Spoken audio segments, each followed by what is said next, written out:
د نیکمرغه کمکیا اختر په مناسبت د کورنۍ چارو وزیر خلیفه سراج الدین حقانی پیغام. بسم الله الرحمن الرحیم. رب اجعل هذا بلدا آمنا. درنو هیوادوالو، اتلو سرتیرو، زړورو مجاهدینو او ټول اسلامي امت ته السلام علیکم ورحمت الله وبرکاته. د ازادۍ په وږمو را رسېدلی نیکمرغه اختر مو مبارک شه.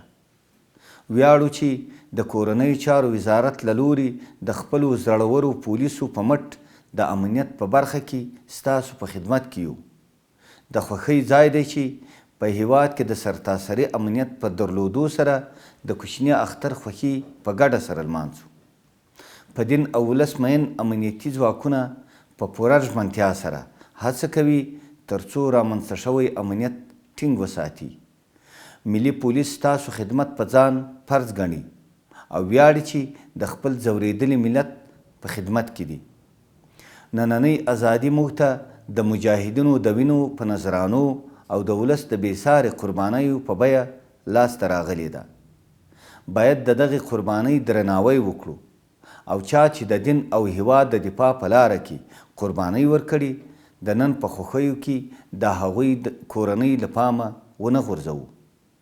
درنو هیوادوالو، ستاسو مرسته او ګډ کار د پولیسو فعالیت لا بریالی کوي.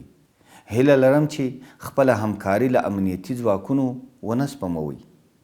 زړورو مجاهدینو ورونو، ستاسو د ستړیاو او زحمتونو په پایله کې رامنځته شوی امنیت یو الهي امانت دی.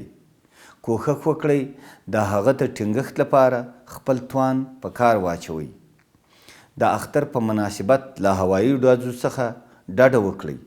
د اختر د لمونځ کوونکو او د خلکو د خوښیو په تجمعاتو کې د هغوی امنیت خوندي ساتلو ته جدي پاملرنه وکړئ. له لایزال رب څخه غواړو چې دغه اختر په هیواد کې د دایمي خوښیو او پرمختګ لامل وګرځي. د مسلمانانو د خوښۍ دا ستر مناسبت دی د اسلام تر ویاړمن توغ لاندې تلپاتې وي. ژوندی دې وي افغانستان، بریالي دې وي زموږ امنیتي او دفاعي ځواکونه.